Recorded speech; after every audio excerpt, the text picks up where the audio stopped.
Proses migrasi OS gagal terus. Sudah banyak aplikasi yang dicoba, tetap gagal terus? Tonton video ini.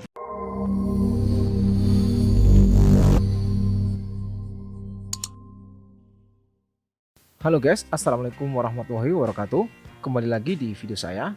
Di video kali ini saya akan sedikit sharing cara migrasi OS atau cloning OS dari harddisk ke SSD tanpa install ulang, tanpa gagal-gagal pastinya.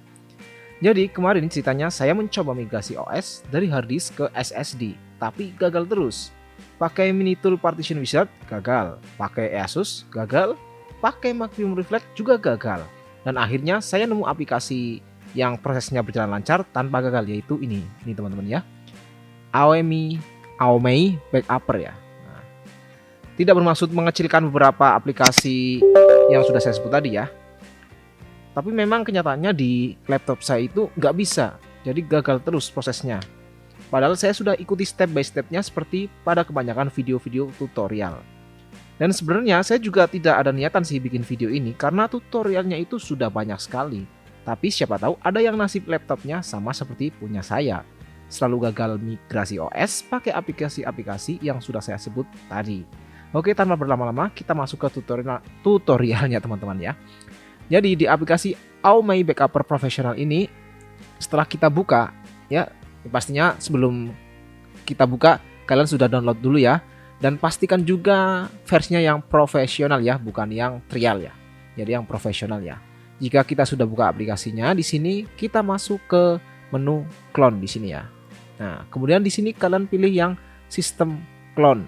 Nah, setelah itu ada gambaran dari harddisk yang di atas, yang di bawah itu SSD yang baru ya. Karena ini saya sudah berhasil, jadi COS-nya sudah ada di SSD ya. Jadi di sini saya hanya akan menunjukkan bagaimana stepnya ya. Caranya, kalau kalian pasang SSD baru, pastikan di sini kan masih kosong SSD-nya. Jadi kalian klik saja SSD-nya, kemudian klik next teman-teman ya.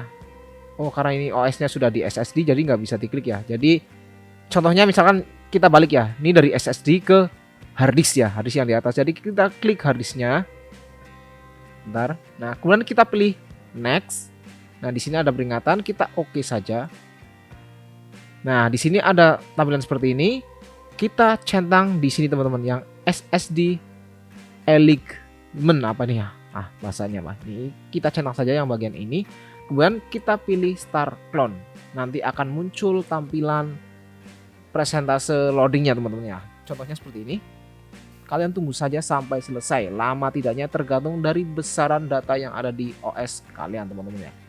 Nah, jika sudah selesai, kita keluar dari ini aplikasinya. Kemudian pastikan di sini kita buka di file explorer-nya, kita buka.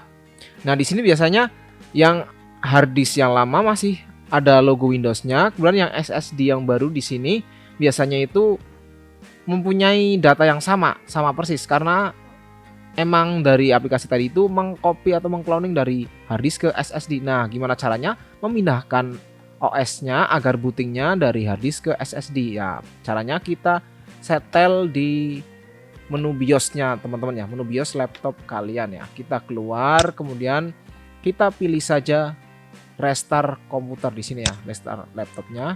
Kita pilih matikan ulang. Oke, kita sudah pindah kamera. Maaf, maksudnya bukan matikan ulang, tapi kita hidupkan ulang teman-teman ya. Kita hidupkan ulang laptopnya ya. Di sini kita pilih jangan shutdown ya. Kita langsung ke hidupkan ulang saja teman-teman ya. Kita hidupkan ulang. Nah, kita tunggu prosesnya. Di sini saya pindah kamera agar bisa lihat proses ke BIOS-nya teman-teman. Nah, ketika muncul logo Asus-nya, kita pilih tekan F2 terus sampai masuk BIOS. Pencet dengan cepat. Nah, sudah masuk BIOS teman-teman ya. Setiap laptop beda-beda cara ya, karena ini punya saya Asus, jadi ketika proses booting pencet F2 akan masuk BIOS. Nah, kemudian kalian pilih yang ini teman-teman nih, boot priority ya. Saya zoom dulu bentar. Nah, ini boot priority. Tadinya kan ini yang harddisk kan di atas, yang SSD kan di bawah. Ini karena saya sudah setel, jadi kalian tinggal geser saja yang SSD pindah ke atas agar bootingnya dari SSD ya, karena setelan defaultnya itu kan yang harddisk yang di atas, SSD di bawah. Jadi kita tukar saja SSD ke atas, harddisk pindah ke bawah. Jika sudah, kita tekan ini yang ini, boot menu. Kita pilih saja boot melalui VGen ini ya. Melalui VGen, klik yang VGen. Nah, nanti otomatis akan booting dengan cepat. Karena di SSD memang bootingnya cepat. Nah, pasti terasa sekali bedanya teman-teman ya. Karena biasanya kalau masih pakai harddisk ini, menunya ini biasanya putih dulu, terus keluar satu-satu. Tek, tek, tek, tek, tek. Nah, kalau pakai SSD langsung keluar semua tanpa loading lama. Ya pasti kalian kalau sudah migrasi OS-nya, kalian akan merasakan sendiri ya. Nah, oke teman-teman, jadi itulah cara migrasi OS dari harddisk ke SSD tanpa gagal-gagal ya, sesuai pengalaman pribadi saya teman-teman ya. Semoga video ini bermanfaat buat kalian. Terima kasih yang sudah nonton. Sampai ketemu di video saya berikutnya. Assalamualaikum warahmatullahi wabarakatuh.